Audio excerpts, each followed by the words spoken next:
कि ਜਿਹੜੇ ਯਤੀਮਾਂ ਦਾ ਮਾਲ ਖਾਂਦੇ ਨੇ ਉਹ ਆਪਣੇ ਪੇਟ 'ਚ ਅੱਗ ਭਰਦੇ ਨੇ। ਇੱਥੋਂ ਆ ਕੇ ਸਾਬਾ ਬੜੇ ਮੁਹਤਾਤ ਹੋ ਗਏ ਐਡਾ ਸਖਤ ਵਈ ਕਿਤੇ ਐਸਾ ਨਾ ਹੋਵੇ ਕਿ ਸਾਡਾ ਮਾਲ ਜਿਹੜਾ ਉਸ ਮਾਲ 'ਚ ਮਿਲ ਜਾਵੇ ਜਾਂ ਉਹਨਾਂ ਦਾ ਮਾਲ ਸਾਡੇ ਮਾਲ 'ਚ ਮਿਲ ਜਾਵੇ। ਇਹੀ ਅਣਜਾਣੇ ਨਾ ਅਣਜਾਣੇ ਦੇ ਅੰਦਰ ਉਹ ਕੁਛ ਸਾਡੇ ਲਈ ਦਿਖਾ ਅੱਲਾਹ ਤਬਾਰਕ व तआला ਨਹੀਂ ਇਸ ਤਰ੍ਹਾਂ ਨਹੀਂ ਆ। ਤੁਸੀਂ ਆਪਣਾ ਉਹਨਾਂ ਦਾ ਰਹਿਣ ਸਹਿਣ ਮੁਸ਼ਤਰਕ ਰੱਖੋ, ਦਿਲ ਬਲਾਸ ਕਰੋ ਉਹਨਾਂ ਨਾਲ। ਦੇਖੋ ਇਹ ਤੇ ਦੇਖੋ ਇੱਕ ਆਪਣਾ एक कुदरती अमर भी ऐसा है कि अगर बच्चों के नाल जिन्नी अटैचमेंट करोगे उन्होंने फलाह बहुत ज़्यादा बेहतर होगी। जिमें वो तन्हाई का शिकार करते हो आप साइको हो जाता है, आपको नफसियाती मरीज बन जाता है तो बच्चे की तरबियत नहीं होनी।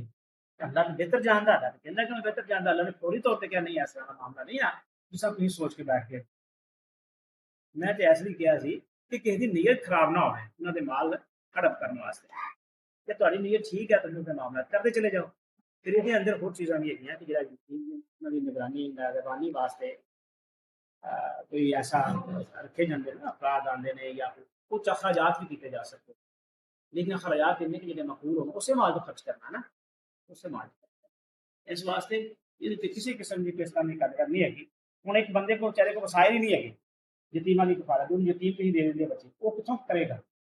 नंबर एक अगर यतीम का माल मौजूद है तो करे, अगर यतीम का माल मौजूद नहीं है तो सोसाइटी के अफराद मिलकर करेंगे।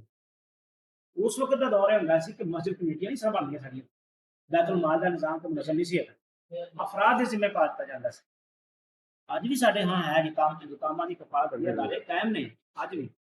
मेरा दादा किफन फाउंडेशन दे प्रोग्रामां च अक्सर जांदा रहा यतीमां दे बारे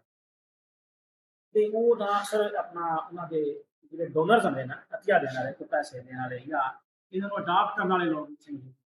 उत्थे ऐलान करते हैं कि भी है बच्चे कौन किन्ने अडॉप्ट करेगा। यकीन जानो मैं देखा कि अल्लाह के बंदे ऐसे ऐसे मौजूद हैं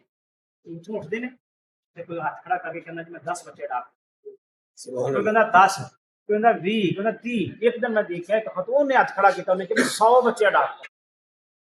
100 बच्चे का मतलब होता है कि पर उस वक्त जो खर्चा आ रहा है 30 बच्चे का तकरीबन 4000 के करीब आ रहा है पर मंथ इज्तिमाई तौर पर खर्चा 4000 इस फिर जाता हाँ इस तरीके भी है। उन्होंने अबोज सेंटर बनाए हुए हैं, अबोज सेंटर ने दूसरी जगह पे नहीं वाला भी शेखपुरा भी लाहौर के फैसले जो कबीर है मरी दे पेशावर यानी पूरे पाकिस्तान के अंदर जगह जगह बनाए हुए बहुत खूबसूरत बहुत बेहतरीन। इसी तरह की साढ़े बच्चे शायद वो सैलिब्रेशन जी ना वो ना लै सकन उस सहूलतां जी यतीम बच्चों को मिल अच्छी स्कूलिंग मैं अपनी अखा वेख के आया विजिट किया ते बेहतरीन ग्राउंड पीटी मास्टर एक्सरसाइज कराने वाले कंप्यूटर सेक्शन हर एक का बैड वखरा ते हर की अलमारी अलग अलग। मैं एक बच्चे यतीम पूछा मैं क्या बेटा तुम खुश जी बहुत अंकल भी खुश है बहुत खुश है। मैं पूछा मैं सारी पूरा इंटरव्यू किया तो उन्होंने इस तरह ये कि उन्होंने यही नहीं उन्होंने ये पता ही नहीं लगा वो कहते साढ़े माँ बाप ही यार किस जगह थे बने गुजरात और शेखपुरे अगर तुम जाओ तो शेखपुरे एक बुजुर्ग आदमी ने अपनी सारी सारी प्रॉपर्टी जो सी एकड़ा के अंदर बन गया तो वो उन्हें दिल की वकफ करने तो बाद जिंदगी के अंदर होगा वो सेंटर बन गया जिस वक्त उसका गलत कोई अग्गा पिछे नहीं सी कोई ਉਹਦਾ ਬੰਦਾ नहीं सी वाली बात। वो कहना सी जब कहने ना मरन तो बाद जगह वैसे कहने कब्जे कर लेनी है किसी अच्छे दादा दे जाए किसी ने दस्या कि यह काम हो रहा है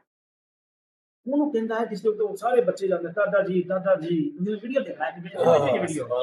ਤੁਸੀਂ दादा जी ਉਹਨੇ ਜਦੋਂ ਇੰਟਰਵਿਊ ਕੀਤਾ ਗਿਆ ਉਹਨੇ ਕਿਹਾ ਮੈਂ ਤੇ ਇੱਕ ਦੇ ਪੋਤਰੇ ਨੂੰ ਤਰਸਦਾ ਸਾਂ ਉਹਦਾ ਦੇ ਸੈਂਕੜੋਂ ਪੋਤਰੇ ਮੇਰੇ ਆਸ-ਪਾਸੇ ਹੁੰਦੇ ਨੇ ਕੋਈ ਇੱਥੋਂ ਦਬਾ ਰਿਹਾ ਕੋਈ ਇਧਰੋਂ ਦਬਾ ਰਿਹਾ ਬੜੀ ਗੱਲ ਯਕੀਨ ਜਾਨੋ ਦੇਖ ਕੇ ਦਿਲ ਖੁਸ਼ ਹੋਇਆ कि भी अपना देखो अल्लाह तबारक तआला जिंदगी दे रहा है और इन्नी खिदमत जिस टाइम छुट्टी होती है बच्चे जाके दादा जी ने सलाम करते हैं दादा जी ने मीटिंग कर दी ऐसी चीज़ां लेके जाते बड़ी गल है। ये अल्लाह तबारक तआला दुनिया च भी इंसान को नवाज दिंदा है और ऐसी जड़ी ये अल्लाह तआला दी खास रहमत है जिसमें जेब च पा दे तो दे दिंदा उन्हें सारी वक़्त कर दी अपनी जिंदगी के अंदर तो बड़ा अच्छा गौ सेंटर बनाया है। और यतीमा की कफालत में सच्ची गल दसा जी मैं अपनी फैमिली भी लैके गया अपने बच्चों भी लैके गया रॉयल पाम के अंदर एक प्रोग्राम होया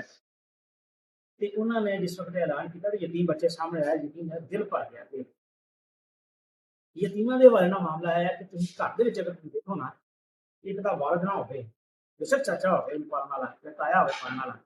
दोवां की औलाद हो दोवां के चेहरे पर तुम नजर आएगा यतीमी कितने टप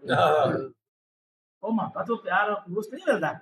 मेरे बाप की स्वता च मिलता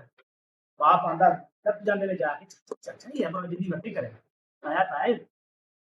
वो मैं देखा कि चलती हुई समूथ पटरी एक चलन दिया सिस्टम चलन दिया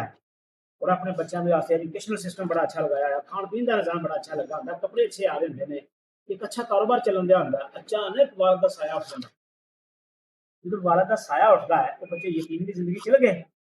यकीन जानो कि मैं देखा है कि भी घर इस तरह उजड़ के होगा। हम्म। और फिर उन्होंने ये नहीं समझ आती कि उन्होंने जो स्कूल च जाता सी मेरा बच्चा अमेरिकन स्कूल च ब्रिटिश स्कूल ਵਿੱਚ ਜਾਂ ਪਾਕਿਸਤਾਨ ਦੇ ਵੱਡੇ ਵੱਡੇ ਸਕੂਲਾਂ 'ਚ ਹੁਣ ਕਿੱਥੇ ਦਾਖਲ ਕਰਾਂ। ਉਹ ਖਤੂਨ ਜਿਹੜੀ ਫਿਰ ਦਰ ਬਦਰ ਦੀ ਜਿਹੜੀ ਠੋਕਰਾਂ ਖਾਣ ਤੇ ਮਜਬੂਰ ਹੋ ਜਾਂਦੀ ਇਹਨੂੰ ਯਤੀਮੀ ਕਹਿੰਦੇ ਨੇ। ਲਾਹੌਰ 'ਚ ਕਿੱਥੇ ਹੈਗਾ ਇਹਨਾਂ ਦਾ ਆਪਣਾ ਗੋਸ਼ਾਲਿਆਂ ਦਾ? ਇੱਥੇ ਬੰਦਾ ਪਿਆ ਜੀ ਪਾਣੀ ਅੱਛਾ ਅੱਛਾ, ਬਣ ਰਿਹਾ।